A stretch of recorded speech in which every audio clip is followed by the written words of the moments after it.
Well, here I am again online, streaming, and the topic we've chosen for today, despite all my mentors and counselors and advisors who were suggesting a myriad of different issues and matters to talk about, which I will touch on and I will get to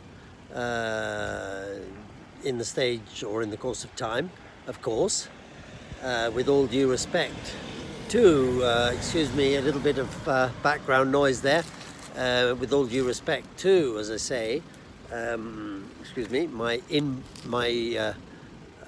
input, which is fundamental for me because, of course, I have to have the subject matters to talk about. But today I thought I'd touch briefly on another important aspect, you could say big or small or indifferent, which is logistics. In the old days it used to be called shipping, moving, removals, sendings, irrespective of whether it was obviously a small envelope being sent and mailed, not emailed obviously, but sent by what they call snail's mail. That's the national postage system. So of course we've got the Royal Mail in the UK, just as we've got the Poste Italiane in Italy. But just really short, sharp and concise as always.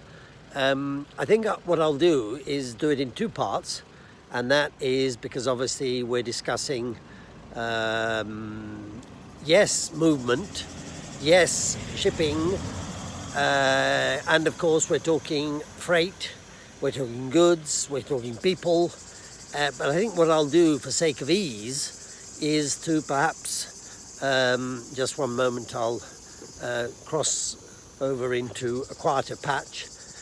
Maybe I think the grasshoppers or whatever they are coming out, but as I was saying, I think by doing that, if we just stick to what is perhaps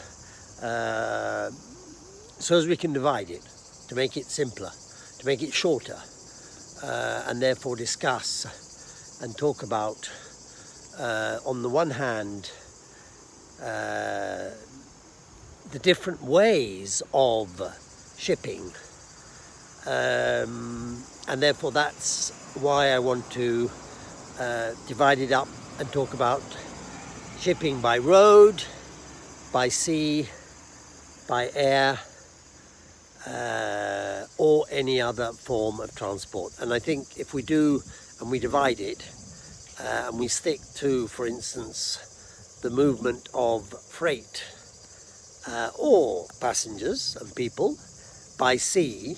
In fact, we could even divide it into three parts: sea, air, and on land. So starting today with sea, we've got a lot of cargo and a lot of people, but above all cargo and goods traveling from east to west, from north to south, all over the world, using all the possible shipping lanes, as they're called, if you're flying, but we'll talk about that when we're flying. They're called corridors, whereas here we're talking about shipping, not lines.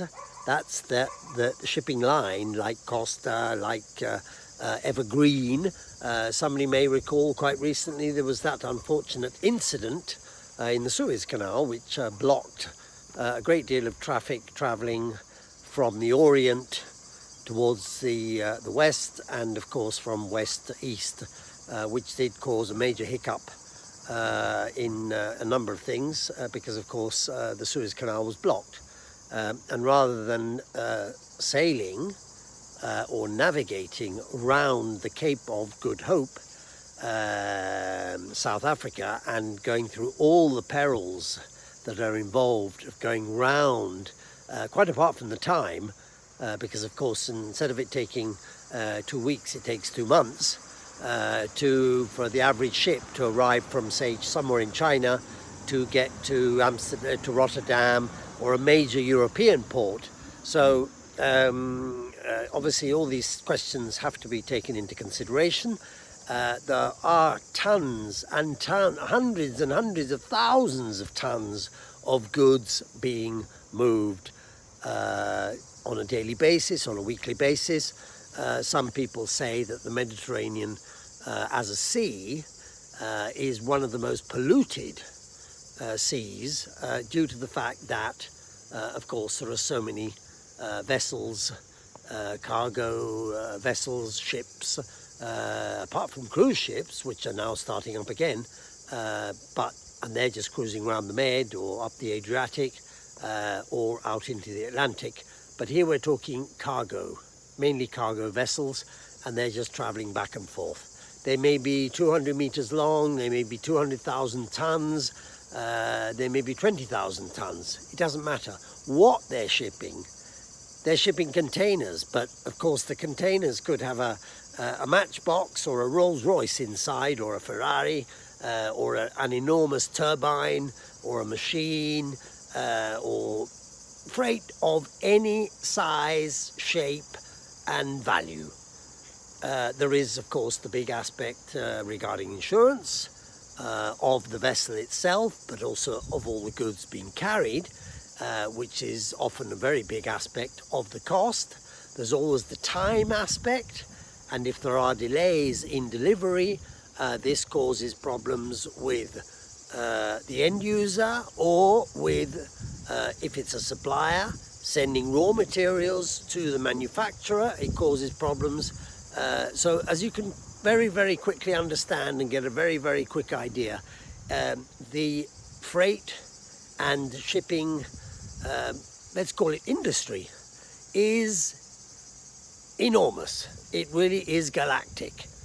And I think on that brief note, in the next two mini episodes, we will discuss passenger freight rather than cargo, and we'll talk it one at a time, on land and by air rather than by sea.